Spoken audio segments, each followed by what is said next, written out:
accept that you don't know everything and put your, check your ego at the door and be willing to be challenged. When a civilian enters any branch of the military, they go through a period of basic military training that's designed to change the way they think and act to turn them into a soldier, sailor, Marine, airman, or Coast Guardsman. Hard work, hard work. Hard work, hard work. Hard work. This is seen as an important time in the individual's life, critical for the proper transition from being someone not in the military to part of one of the greatest fighting forces on the planet. Earn my pay. Hard work, hard work, do it every day. Hard work, get up out of 2:45. Hard work, work. After a period of time in the military, however, there's little done in any branch of the service to help that service member transition their mindset to life as a veteran. Hard work, that's what they say. Hard work, I earn my pay. Hard work. As we often say here in the Change Your POV podcast network, after one leaves the military, they're never going to be a civilian again. And they're no longer a service member. They're this entirely different third thing, a veteran, with all the experiences, knowledge, strengths, and challenges that go along with that word. Hard work, manifest. Hard work, you gotta do it right. Hard work. One of the most overlooked aspects of transition is a service member's mental health and wellness. If the veteran has their heart, mind, body, and spirit in the right place, and has a support network of family and friends to rely upon, then they're most likely going to have a successful transition. If those things are not in place, things can get challenging. Hard work, in the early morning rain. Hard work, that's what they say. I'm your host, Dwayne France, and I'm going to take you through a veteran mental health boot camp to give you some advanced training for your brain.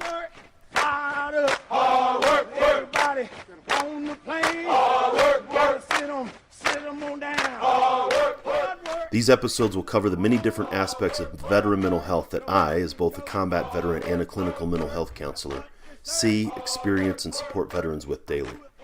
Hard work, I earn my pay. Hard work,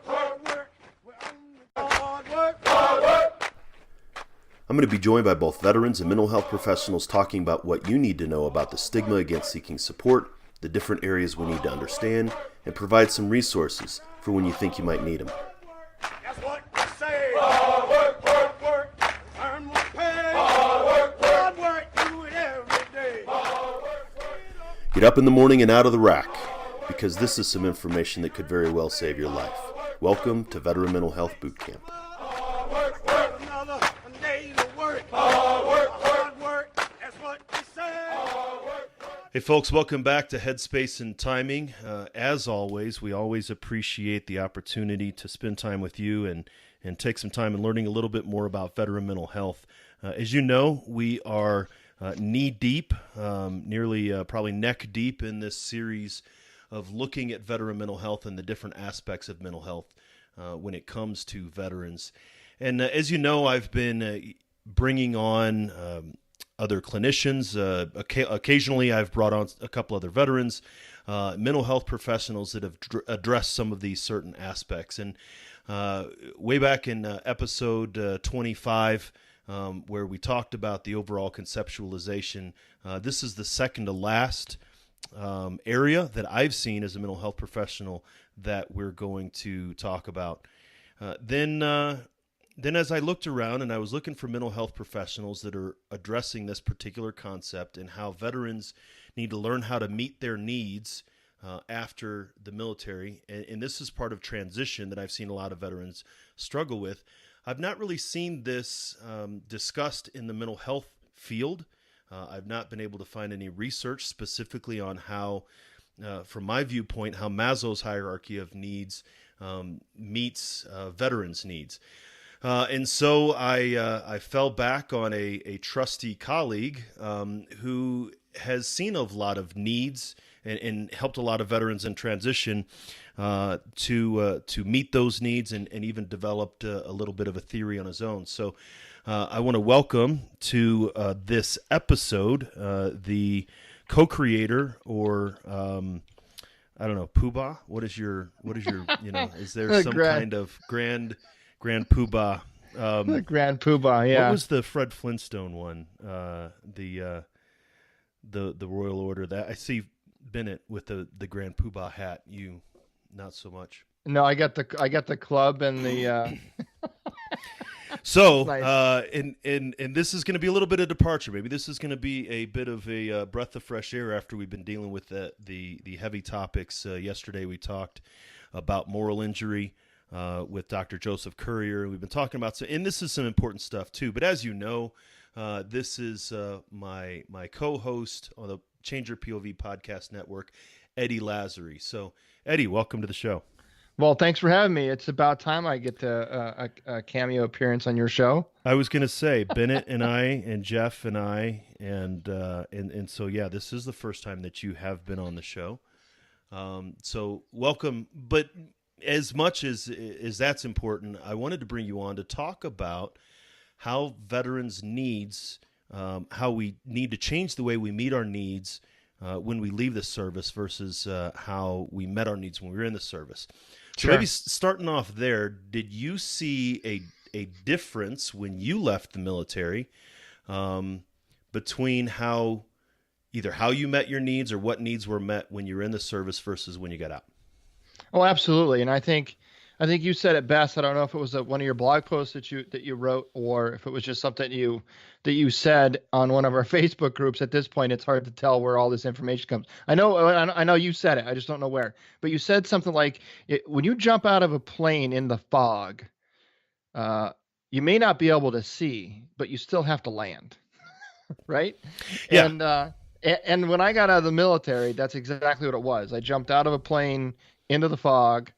And all I knew was gravity was going to do its thing, but I had no idea where I was going to land. And I got out with, this is back in 2005. This was before TAPS was really a thing. This was before we really started to see a huge trend with unsuccessful veterans transitioning out of the military, both non-commissioned officers as well as officers across all branches. And I think the military has gone a long way in addressing a lot of those things, but I still think there's a much further distance that we still need to travel. But for me personally, I barely graduated high school, joined the military in '96, and at the time I was married and had a 1-year-old son. So it wasn't like a young single private. I was young, but I was married and had obligations. I had a son that I had to look after, and so I was the primary sole breadwinner for the family, and that's how I joined the military. So I had to do a lot of growing up very, very fast. And what's nice about the military is you're daily living in an environment of coaching and mentorship and correction. Whether it be through blunt force trauma or through mindless repetition, you're going to learn what you need to learn because your NCOs are going to make sure that you do. And I learned very quickly that I had to figure out what right looked like so I can stop being a target for the NCOs. And then that quickly turned into, oh, well, now that I figured that out, I see a potential for advancement and promotion if I continue down this path. And so it was very much of a carrot and a stick kind of approach for me. And I was motivated very much by the carrot, and I really very much disliked the stick, and advanced very rapidly through the ranks. And then I finished out my 10th year as a staff sergeant in Baghdad, Iraq, in support of Operation Iraqi Freedom 2. And I was combat arms MOS to boot on top of all of it all. So I get out of the military and I've got, really no higher education. I've got no real outside the military adult experience. And I get out of the military. I'm, my son at this point is 10. My daughter is, 3 or 4 range. And I don't know what I'm going to do for a job. I don't really have any what I thought at the time is transferable skills or marketable skill set. And so my father helps me start my own landscaping business, and it was fine. It went great for a while. I know how to cut grass, so I learned. I'm a quick learner. So I was able to do the physical part of things, but when it came to the actual business side of things, going home at the end of the day and doing things like payroll and workers' compensation and estimates and requests for proposals, like I knew nothing about any of that, completely out of my wheelhouse. I did not have the business acumen necessary to sustain a business. And then, of course, the economy crash of 2008, 2009 just compounded my ignorance, and then I folded, and so I fell back into the only thing that I thought I could do, and I ended up becoming a corrections officer. And I even during this time even went down into the recruiter station and retook the ASVAB test and signed up. I was going to join back up in the military, so we were signing paperwork and looking at waivers for age and all these other things because the time had lapsed enough where, yada, yada, yada, and I wanted to keep rank and all that. So I was actually in the process of signing the paperwork to go back in the military because that's where I felt comfortable. That's where I felt secure. I knew my job. I knew what was expected of me. I knew how to succeed. I knew how to train my guys. We were the best of the best, and I was proud of that. And when I left the military, I lost all of that, a sense of self, sense of belonging, sense of direction, sense of know-how. I felt very inept, and I felt like I was failing my wife and my children. So, and that is a great example of first climbing the Maslow's hierarchy of needs ladder and then descending and attempting to reestablish that. So let me show you from a mental health standpoint, just sort of the concept. And many people are familiar with Maslow's hierarchy, and I'm going to be using that. I'm going to be using Maslow's hierarchy. It has been developed more. There are more levels to this, but I'm going to use the basic one that most people are familiar with. You actually, Eddie, when you first came in, you jumped right over physiological needs. As soon as you stepped in basic training, they gave you food to eat, they gave you clothes to wear, and they gave you a blanket. It wasn't the best blanket. It was one of those scratchy green army, Yes, but it was. they met your needs. They met your physiological needs. They gave you a place, to sleep, and all of your biological needs were met. Then very quickly, in the military, your safety needs, you were like, oh, all I have to do is do what you tell me to do, and then you're going to go mess with somebody else. And so those safety needs, even the psychological safety needs, but you're adapting to your environment, you've learned very quickly. Your safety needs were met. Your belonging needs were met by your brothers and well, in my case, brothers and sisters, but in combat arms, your fellow soldiers.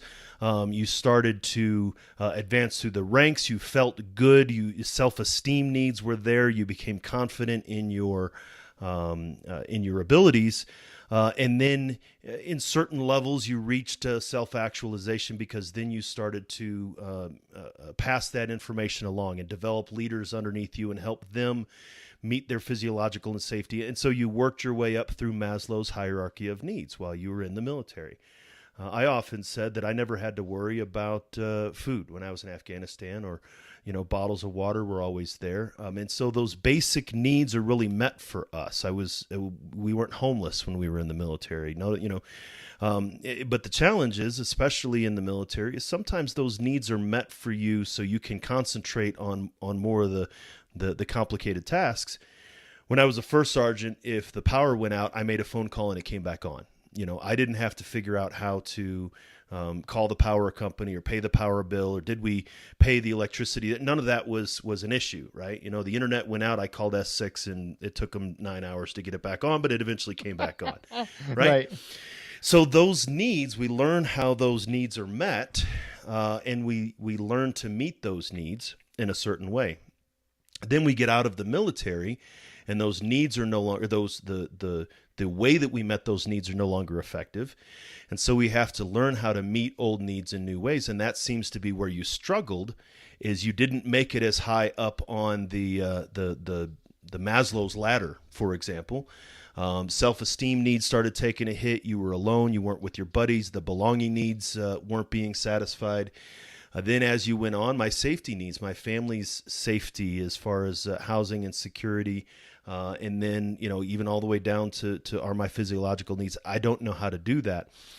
And so as you started to go back down the ladder, you went to revert back to something that you knew. I know how to, I'm going to go in a very structured environment like corrections because it's the same thing. They'll give me a uniform. I know what I have to do, and I'm in this comfortable place. And so rather than meet your old needs in new ways, you met your old needs in old ways and tried to make it fit in civilian life. And that's where I see a lot of veterans challenged in learning how to meet old needs in new ways. Does that resonate?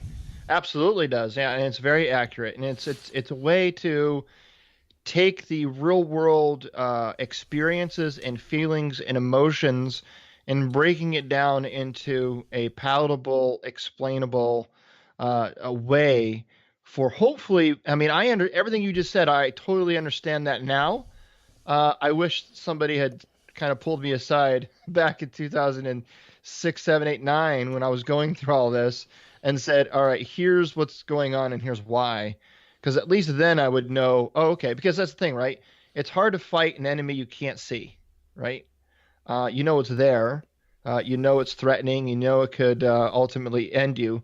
But it's hard to fight an enemy you can't see. And I was literally fighting these enemies that I couldn't see, and I didn't know how to find them, where to look for them, or what to do with them if I did find them. And that's, I think, having somebody like you and me now, because I've moved up higher in the veteran hierarchy of needs to where I recognize that now, and I can help people that are further down in the veteran hierarchy of needs see those kinds of things. And that's where the self-actualization comes into as far as, Maslow had the idea that very few people actually became self-actualized. But if we're operating on the higher end of the pyramid, so to speak, then transcendence and replication, duplication, is a key, and that's really, once the lower needs are met, we can now focus on, hey, let me turn around and help you up. And exactly what you were talking about before is the idea of this isn't something that's widely known. Again, people think veteran mental health, and this is the whole premise of the entire series here, is that it's about PTSD and it's about TBI. Maybe it's about substance abuse, but this is not an aspect that many people think of that falls in the realm of veteran mental health, but it's all psychology, it's all outlook, and it's all generating awareness. And so that's the idea behind this, is to generate awareness. And for any mental health professionals who are out there listening, one of the reasons why I have Eddie coming on the show is this is an untapped and unexplored aspect of veteran transition that we as researchers in the mental health field, we as clinicians, can be are uniquely qualified to be able to address these problems. So we have, for example, a choice theory is a type of mental health intervention that helps people understand how to meet their needs and meet their needs and make the choices that meet their needs. Acceptance and commitment therapy, another one, we talked about it yesterday with Dr. Joseph Currier. But it's also something that you apply here, is how do I deliberately make these choices once I'm aware, like Eddie said, and then make the choices I need to meet my needs. So you kind of went up and down Maslow's hierarchy. What was the shift for you, Eddie? You said it was, 7 years after you got out? Yeah, I mean, it was. I started my career as a corrections officer and realized that even though like you said, I felt more secure because it was a structured environment. It was easy to know what was expected of me. The career path in terms of promotion, advancement, and all that was all laid out for me. It was part of a union.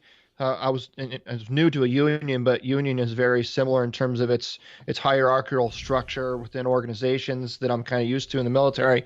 But I realized that I was capable of more. And I wanted more for my life. I wanted more financial stability. I wanted to explore other things in terms of my skill sets. And I decided the only way I was going to be able to do that is through higher education. Even though I was good at the physical aspect of owning a business, I failed miserably at the business side of the business. And I wanted to rectify that.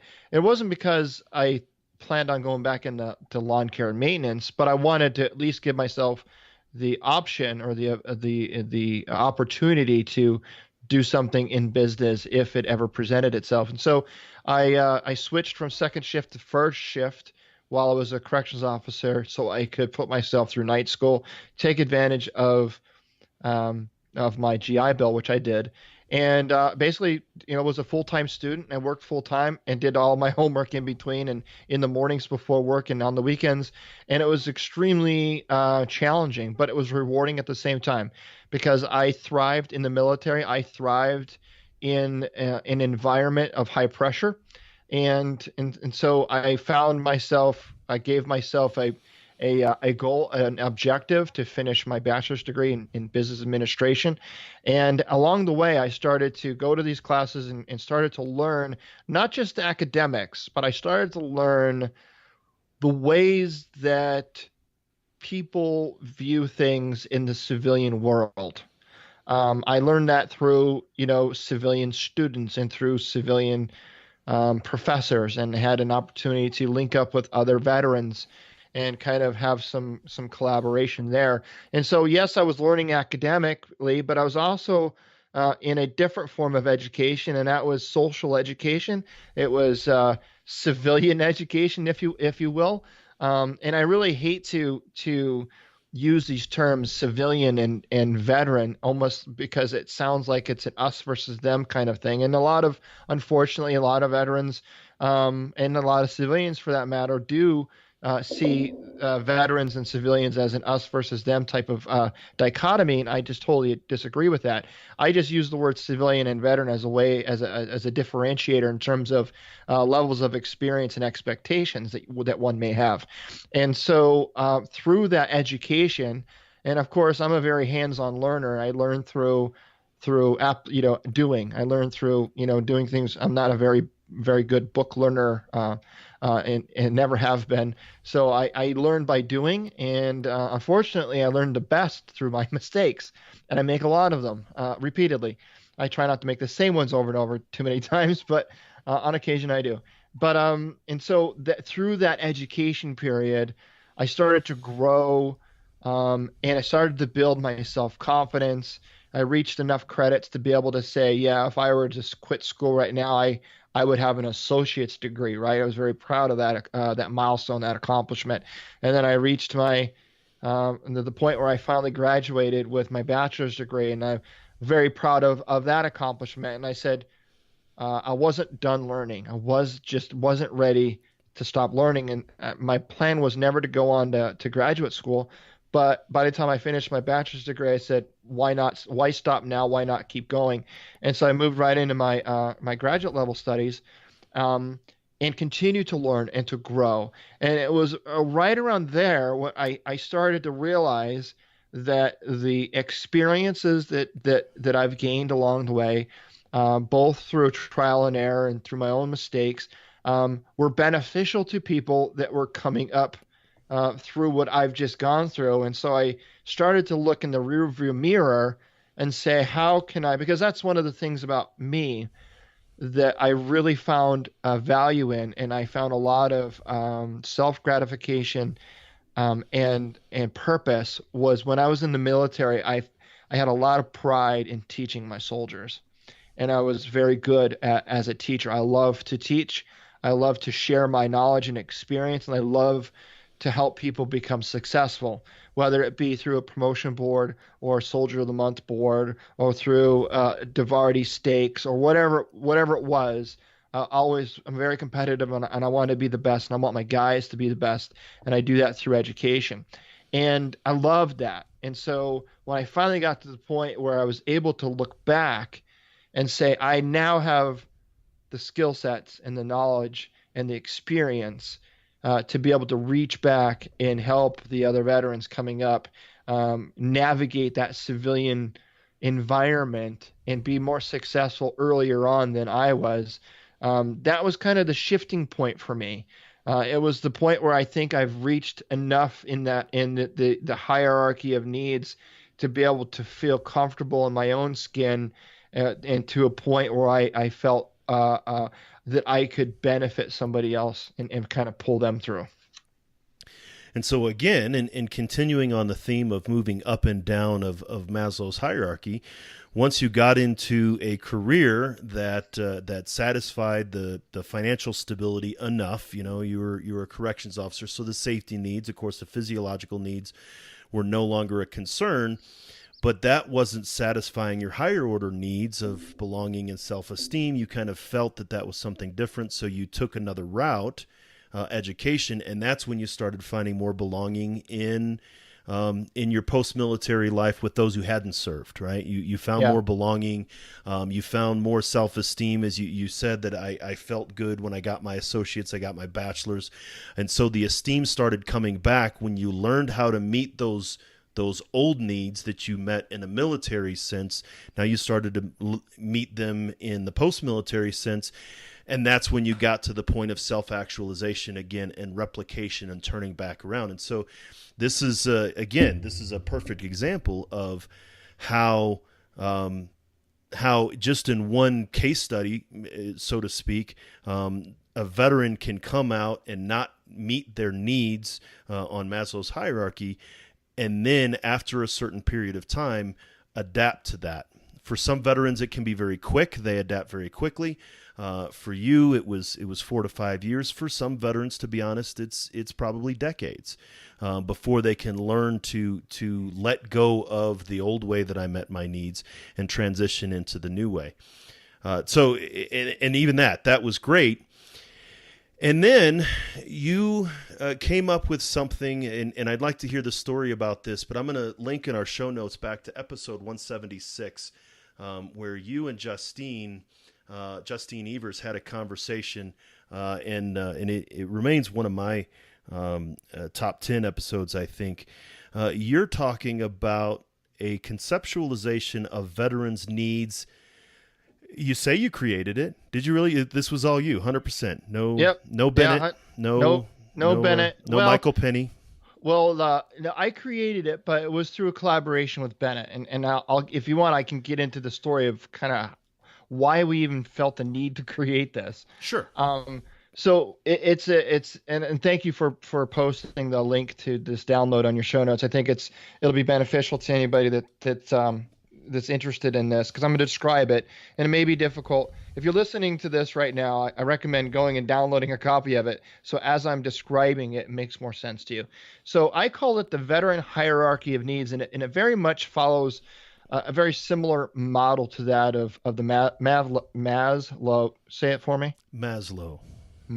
Thank you, sir. Oh my God, I just can't. It follows the model of Maslow's hierarchy of needs, but in a different sense. And the reason it was created, it was because Bennett, my co-host, and we were, he's got a nonprofit organization called Warrior Hall. He also does another podcast.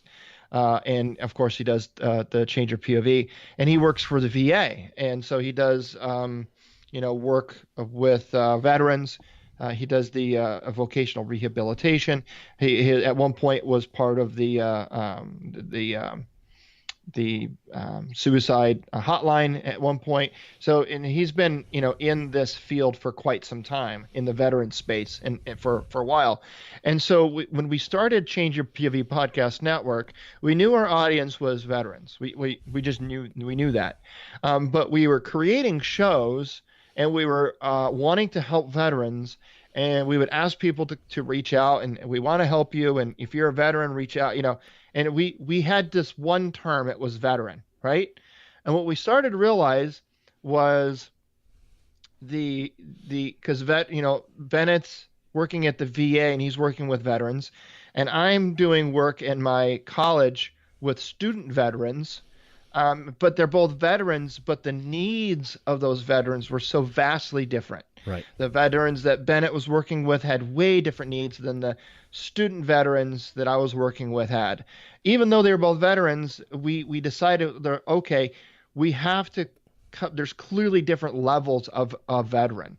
And so how do we create these levels of veterans and put them on some type of a flow chart where we can kind of capture what needs a veteran has at which level in their in their life that they're in at the time. For no other purpose than so Bennett and I had a framework by which we can have an intelligent conversation to talk about what is our target audience. Is our target audience the veteran that's trying to figure out how to get food stamps to feed their family? Or are we talking about the veteran that's trying to jockey for a position as a senior executive at a corporate firm, right? Both veterans, two very clearly different needs. And so we decided that we really weren't serving either one of those because those are on two opposite ends of the spectrum. And so we decided we were really serving the veteran somewhere in the middle. And so we came up with 4 basic buckets that veterans fall into, and we call them functional, basic, intermediate, and advanced. And within each of those buckets, they have 3 different groupings. One of them is needs, the other is objectives, and the third one is goals. And the way it works is if you start all the way on the far left of the veteran hierarchy of needs, you start with the functional veteran. And the functional veteran has far more needs than they have goals and objectives.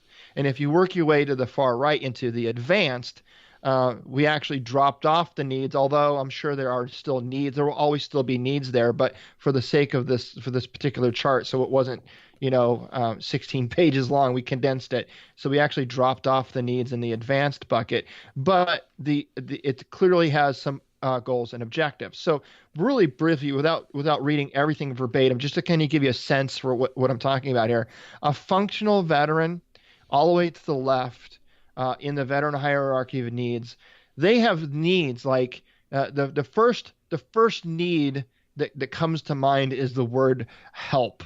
And that can mean help in anything. They just need help. They need help with, it's the tell me, show me, walk me through. I need a step-by-step.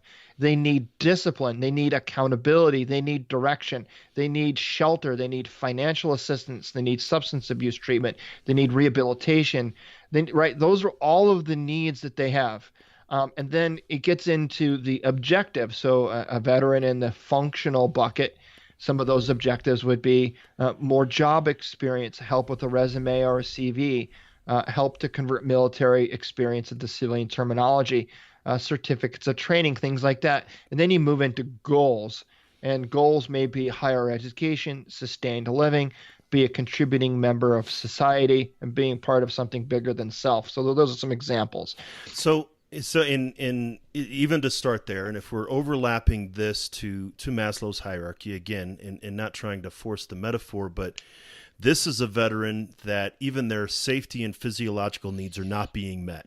Right. And so if a veteran whose physiological needs, they're hungry, they're not sheltered, and their safety needs, they're not in a safe environment, they don't have stability in housing or employment, they also have their belonging needs, self-esteem, so they need the entire pyramid. So a veteran in your functional area their needs encompass all of Maslow's hierarchy, the entire pyramid.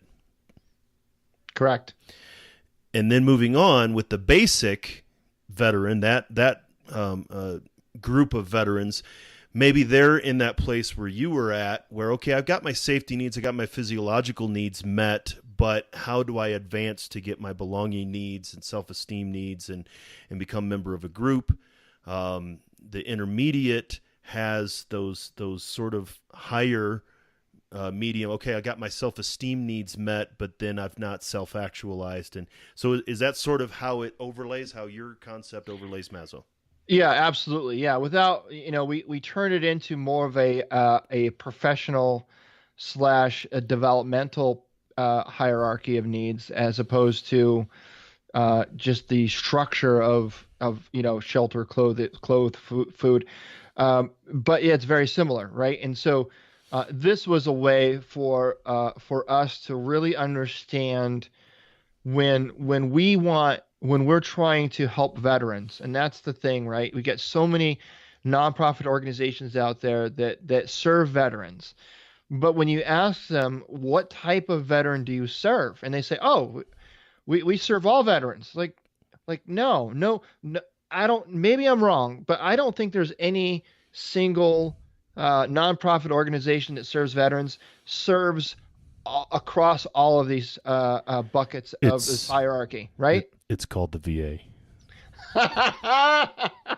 Just saying, or purports to be. Yeah, right. No one agency can do it all. I mean, and even the VA is overwhelmed, and yes, but there's but that's the kind of thing, is that the Department of Veterans Affairs does have organization like the Healthcare for Homeless Veterans Program, the HUD-VASH, VA supportive housing vouchers, to address that, just as they have different levels of job education as far as, like you said, Bennett's on voc rehab, but they also have the compensated work therapy for those veterans who may be, have some challenges when it comes to employment. And so, yes, if there is one agency that tries to do it all, it's the VA. Yeah. And I think that's why it's important to understand, if you are in the business of servicing veterans, it's important to understand what level of veteran are you servicing, because the functional VA, right? The guys, and I have need counseling as one of the needs in functional, and there's an argument to be made that could technically be put in any bucket, and I agree with that. I totally agree with that. The reason why I have it in that group and not the others is because Bennett and I created this from the sense of, if we were providing these services to these veterans, we agreed that neither one of us could or would or should try to service the veterans in the functional category, because we don't have the training, the skill set, and the knowledge to help a veteran find shelter, or to find financial assistance, or to provide counseling, or any type of rehabilitation. But what does our buddy Lockhead say? The more nodes that enter the network, the stronger the network gets. That's right. Well, and that's the reason why, to be honest, Dwayne, that's one of the big reasons why we brought you into the network, is because we knew we couldn't service that level of veteran with some of these topics, and in particular, veteran mental health. Now, Bennett is far more along on that path of being trained in that area than I am. But at the end of the day, it's about self-actualization. It's about understanding what your strengths and what your weaknesses are. What is your wheelhouse? And my wheelhouse was not that I don't want those veterans to get help. I do. I'm just not the right person for that. I'm just not, right? My skill sets and experience are more towards the basic and intermediate veterans, guys that are looking for a mentor and for a coach, looking for networking skills, building their LinkedIn profile. Let's face it, if you are staying in an unemployment line, trying to find a job to feed your family, the last thing you're thinking about is your LinkedIn profile, right? Mm-hmm. Chances are, right? And that's the thing. But building your resume and how to articulate and craft and convert your military experience into civilian terminology. Yes, that's a skill that I believe every veteran should have, but it depends on where you are on this veteran hierarchy of needs, in terms of, you've got to meet your basic needs first. If you're starving, you're not thinking about when you're going to buy your Lamborghini. There is that, but also you're not even thinking about effective networking. Right. You don't have the confidence or even the self-esteem to do that. This is something is some of the listeners might or might not know. Before I started working as a mental health counselor, I was working at a program that housed homeless veterans. And I and very deliberately, I modeled networking for them. In that they came in and we sat down and we started doing stuff. And I said, okay, tomorrow I'm going to call, or tomorrow you're going to go see Jim up at the Workforce Center, and he's going to sit down and he's going to do some stuff with you. So I would pick up the phone. I said, hey, Jim, I got a new guy coming in the Crawford house. When do you have an appointment? Okay, yeah, this time. And so that veteran saw me call Jim and say, hey, Jim's going to be expecting you. Then when he got to Jim's like, yeah, Dwayne said you were going to come. And that's modeling networking for guys that were just struggling to find housing. And even that, meeting the needs of networking. We networked when we were in the military. We just didn't call it networking. Mm-hmm. I bet you knew who the cooks were and who your mechanic was and who handled your mail and the S1 clerk. You knew everybody so that when you went into someplace, you could get what you need done. You knew somebody over a main post, everything, right? And so you networked when you're in the military, but you never called it networking. And so now it's sort of like ninja business cards, whoosh, and no, it's not like that. And so it's building, and that's exactly it. Is if you're looking for housing, if you're looking for work, you're not thinking of the finer details of networking. Right. Yeah. And so that's where this kind of grew out of, and it's been very beneficial to, and Bennett and I often, even to this day, reference this veteran hierarchy of needs, and we call them, we give them tier levels. So you got tier 1 through tier 5 now. We've got 5 levels now instead of 4, and we call the tier 1 veteran versus the tier 5 veteran. And there's nothing, and we don't, and again, none of this is meant in a derogatory way. It's just a framework by which we can have the conversation. So when we're talking about, what is the next show we want to bring onto the podcast network? What is that topic, and what tier a veteran would it serve? Right? We can have that conversation intelligently because we're now able to talk apples to apples. And not only that, but we're able to also clearly help the right people. So when somebody gets a hold of me and says, I can't tell you how many emails or direct messages I get on social media, and it'll be people like, hey, I know somebody that lives near you, and they were kicked out of the military unjustly, and they're financially strapped and they're being sued.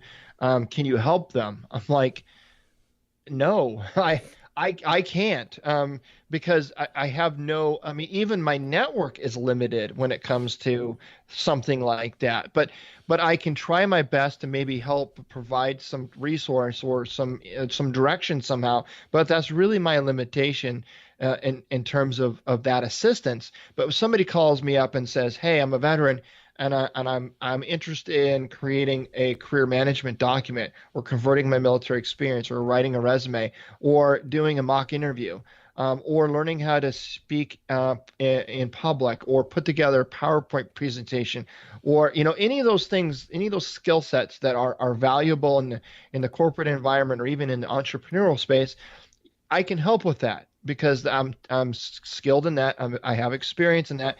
And that's something that I can then help with. And so we use the we use the veteran hierarchy of needs as a framework to be able to help that. Not only that, but we have a lot of nonprofit organizations that reach out to us on occasion and say, we would like to partner with you in some of these things, and we really have to pick and choose. Do we want to partner with these or don't we? And it isn't that we don't want to partner with everybody, but is it congruent with our message and with what we're trying to do? And staying focused, we got to stay focused, because there's plenty of organizations out there that do service each of these buckets of veterans. And not only that, but I think it's an educational piece. I think if we stop saying the word veteran and thinking that all veterans are created equally, they're not. I worked at an aerospace or defense contracting company, and I helped them create a warrior integration program, or WIP program, we called it. It's very similar to like a leadership development program in most corporate organizations, but it was designed and structured around veterans. And I was asked to come on that board and on that committee as a veteran myself, to kind of, and they were recruiting right out of Walter Reed. So they wanted to hire wounded warriors and to come into this program. Okay, fine. And so one of the very first misnomers that we had to overcome was the fact that all veterans are not created equal. And they're like, well, what do you mean? I hear, this is the thing that they're telling. Veterans are punctual. Veterans, you can rely on them. Veterans always show up to work on time. Veterans always, have attention to detail. I'm like, stop. I said, first of all, we're not talking about veterans. We're talking about people, and all people are flawed in their own ways. and to group all of those people, wounded or otherwise, into these groupings because they just so happen to wear a uniform. I'm like, you're going to be sorely disappointed when your veteran doesn't show up to work on time. It's a failure of expectation, and Right, I like absolutely. how you said that this is an awareness tool. Yeah. And I can see it as an awareness tool for those who are supporting veterans and those in the veterans themselves. I could, if I were looking at this, say, okay, are all of my needs met in the tier 1, the functional tier? Yeah. Okay. No, I'm maybe I don't need that, and then now I move up. Okay, maybe I do need in the basic tier. So now I know where I'm at. I know where my needs are. But also, if you're trying to teach Russian to somebody who can barely read, then you're going to be missing each other. So if an organization is trying to satisfy the intermediate, the needs of what you have here as tier 3 veterans in the intermediate zone, but that veteran needs help in the functional area, both the person providing the service is going to be frustrated because they can't satisfy their goals of supporting the veteran, and the veteran is going to be frustrated because their needs are not being met. Right. Absolutely right. And not only that, but like when I coach, I'm also a mentor on Veterati. There's a nice little plug for them as well. You can put a link in there for Veterati. So when I talk to people on Veterati, and I ask them, what do you want to talk about, or what are your aspirations, what are your goals? And they say things like, well, I want to be a corporate. Here's a big popular one. Everyone wants to be a corporate consultant, right? A corporate. What do you call those people? They go in and consult, basically, like a business consultant, a business consultant, right? Bain Capital and all these, right. Yeah, And I hear they make great money. Yeah, so they want to be a consultant, or they want to author a book, or they want to be a speaker or an instructor, or they want to attend or run conferences, or they want to build an online training course. All of those things I've just listed in the advanced column of the veteran of hierarchy of needs, right? So they're talking about wanting to do that, and I can say, okay, well, have you, what type of networking skills do you have?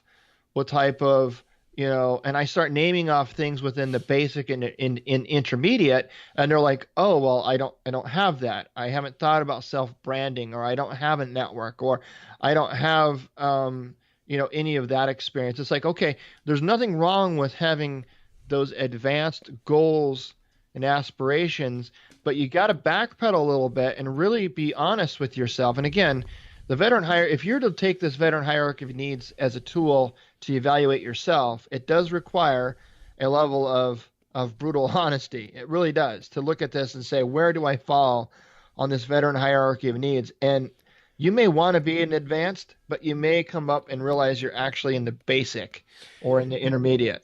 And that's a good point, in that not all veterans created equal. This isn't rank specific. No. A command sergeant major or command master chief could be in the functional area. Absolutely. Can be in, and a PFC or a sergeant E5 can be in the advanced area, depending on where they at and how long they are after their career. I'm definitely not going to name his names out of extreme respect, but I was talking to a retiring command sergeant major here on Fort Carson. And wanted to, of course, talk to him about veteran mental health. And so I went to connect with him on LinkedIn. No picture, blank profile. And he was 6 months out from retirement. One job description, the one he was currently in, that was it. And like 14 connections. Yeah. And he was 6 months out. And obviously he, whatever the situation was, but he, that level of connectedness, preparedness wasn't there. And he was in E9. Mm-hmm. I mean, the last, to kind of even drive that point home, the last networking event that I attended, I gave a workshop prior to the network event to some student veterans, and then we immediately went into the workshop that I gave was how to successfully network, and then we moved into the networking event where there was representatives of alum of the university, but were also established in their local communities and companies around. And so the student veterans had this workshop, and then they moved right into this networking event. And I'm sitting, it was a dinner, and I'm sitting at the table, and some guy sitting next to me, he was part of the workshop, so he was a student veteran. He was in there to network, and he just started picking my brain, and where, because he had many job interviews, and was never asked back for a second round of interviews, was never extended an offer, and he had no idea why. And we started talking about the different, how did he submit his resume? What type of things did he have on his resume? And we just kind of started to have a conversation. We talked about his LinkedIn profile, all of those things, networking, what he does to network. And I realized that he was, even though he was very ambitious, he was on the wrong path on many of those endeavors. And I asked him, I say, if you don't mind me asking, what's your military experience? And he says, well, I retired out of the Army after 22 years. I was a lieutenant colonel. So you got this, and I'm sure the frustration that he's feeling is probably enormous, because as a lieutenant colonel in the United States Army after 22 years, a high level of responsibility, and probably respect and everything right at that level, and then get out and feel so helpless and so ill-equipped to navigate these shark-infested waters, and not even have a clue as to what to do to get out of that situation or make it better for yourself. And here I am, a staff sergeant, but the only difference between me and him is, 12 years of being out of the military and living and through these experiences and failures of my own, recognizing them and seeking help and seeking mentorship, and my growth and my progression and all of that, and working on that to the point where now it really has nothing to do with the rank that you had when you left the military. It really has to do with what value you have to those that are seeking help, and the pain points that they're experiencing. So I was able to provide this lieutenant colonel of 22 years a hell of a lot of knowledge and help, and he was able to quickly thereafter kind of restructure the way he went about things and his resume, and was able to land a job, albeit it was as an individual contributor role, which was very frustrating for me when I got out, and I worked in corporate to be an individual contributor, but equally so as a battalion commander and things like that. As a lieutenant colonel, he had to move into an individual contributor role, but he realized that was kind of the sacrifice that you make getting out of the military and taking that uniform off. Is sometimes you've got to move backwards in order to move forwards. So, and again, yet another great example of how when a veteran leaves the service, if their needs are not met, if they don't know how to meet their needs, then that can lead to frustration. Now, consider if that lieutenant colonel had some of the other challenges that we've been talking about, or we'll talk about here coming up, such as a disrupted family system. You got out, you remained married, you had support from your family, or he was struggling with moral injury, or there was emotional dysregulation, substance abuse, even PTSD and TBI. If there were the more of these factors that are involved, the more frustration there's, get the less chance that the needs are going to be met. And so if only when someone is working with a veteran, if only the thing that they're dealing with is frustration, it's easily met. Let me show you how to do it. It's, teach, see, do. And then, okay, I got it. I can hit the ground running and I can move forward.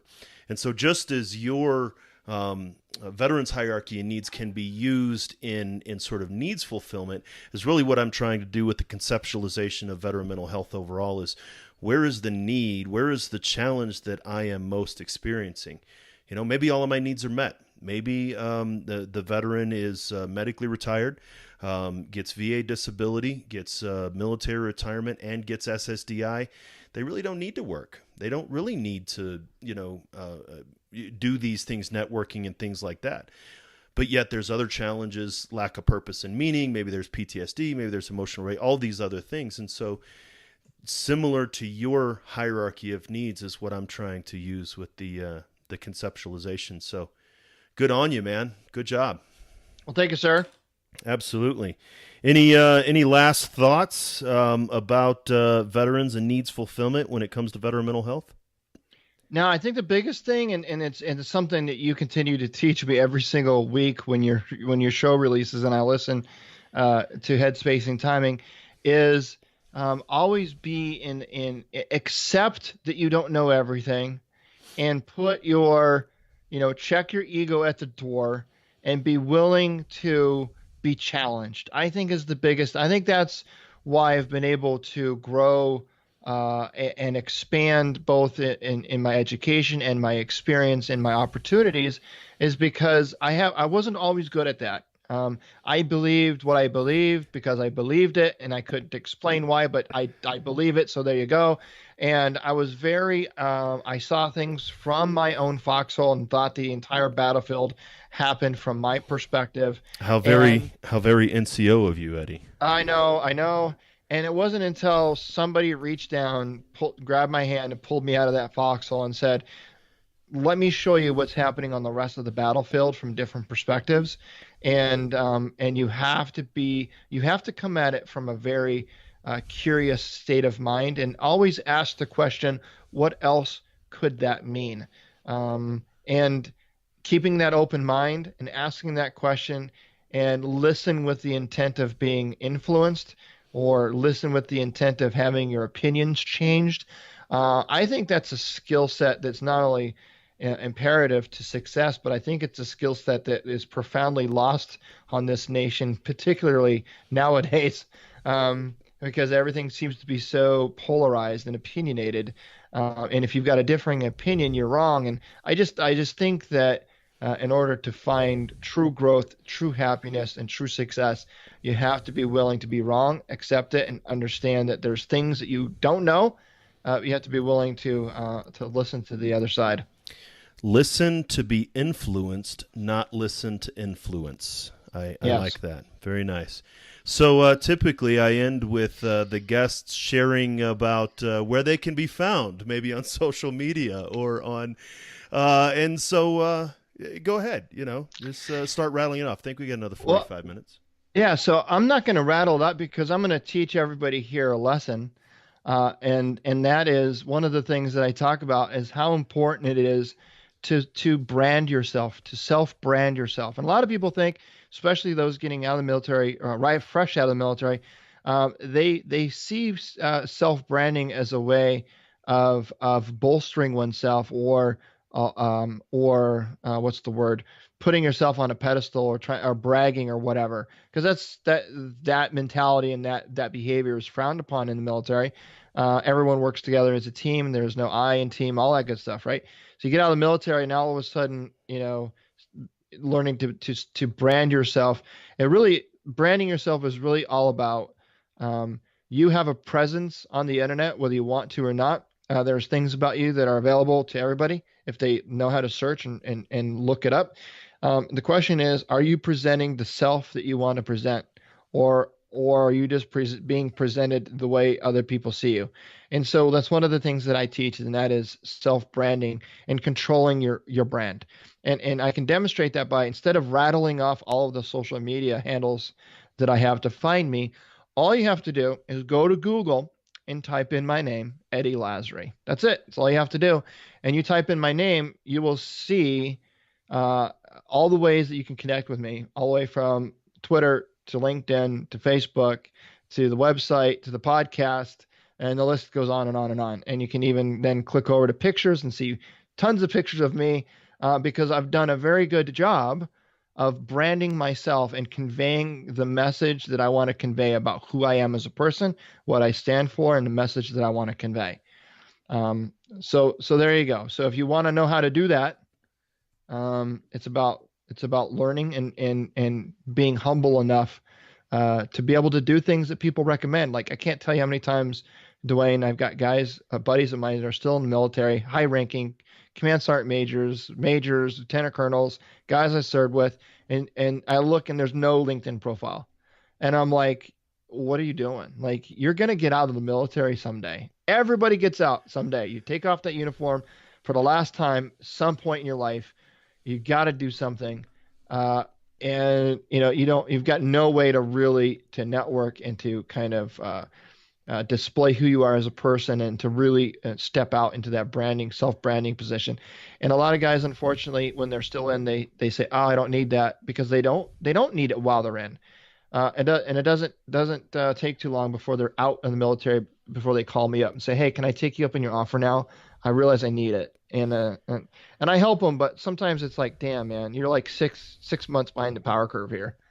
Well, I like that the little practical exercise. I actually just tried to look you up in as many different ways I could spell your name incorrectly, and it still showed up with you on all of them. On all of them, except for Lazzaro, although that Lazzaro is not a typical misspelling, but pretty much any way I've tried to misspell Eddie Lazzari with Y's and I's and A's in the wrong places, it still shows up as you. So good job there, Hero. Good job. There you go.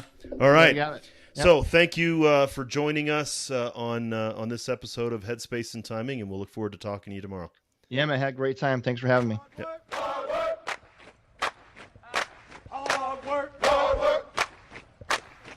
So that was an episode with Eddie Lazzari of the Change Your POV podcast network, talking about needs fulfillment and veteran mental health.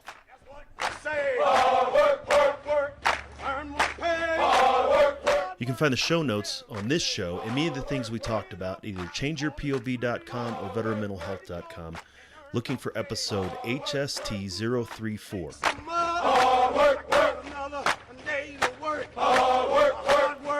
This is the 10th episode of the Veteran Mental Health Boot Camp, a series brought to you by the Change Your POV podcast network and the Headspace and Timing podcast. Got to go make the call. Banging on the doors in the morning. If you're a veteran or service member, the family member of one, or support veterans in any way, then this series is designed to help you understand more about veteran mental health. Hard work, manifest. Hard work, you gotta do it right. Hard work, and here we go. If you're just now getting into the series, go back and check out episode HST025, where we introduce the concept of looking beyond PTSD and TBI in regards to veteran mental health. Work, we're going on out. Hard work, we gotta go and do the job. Hard work, load 'em up on the airplane. Hard work, in the early morning rain. Hard work. Make sure you subscribe to the Change Your POV podcast network on your podcast player of choice and sign up for updates at changeyourpov.com and veteranmentalhealth.com. Hard work, everybody on the plane. Hard work, sit 'em on down. Hard work. We would love to hear your feedback regarding this series and all of the shows in the Change Your POV podcast network. You can do so by visiting our Facebook group, leaving a comment or review on iTunes. Hard work, I earn my pay. Hard work, we're on the hard work. Remember, veteran mental health and wellness is the basis of a successful post-military life, and one that all who answered our nation's call to serve deserves. Remember, brothers and sisters, you're not alone, ever.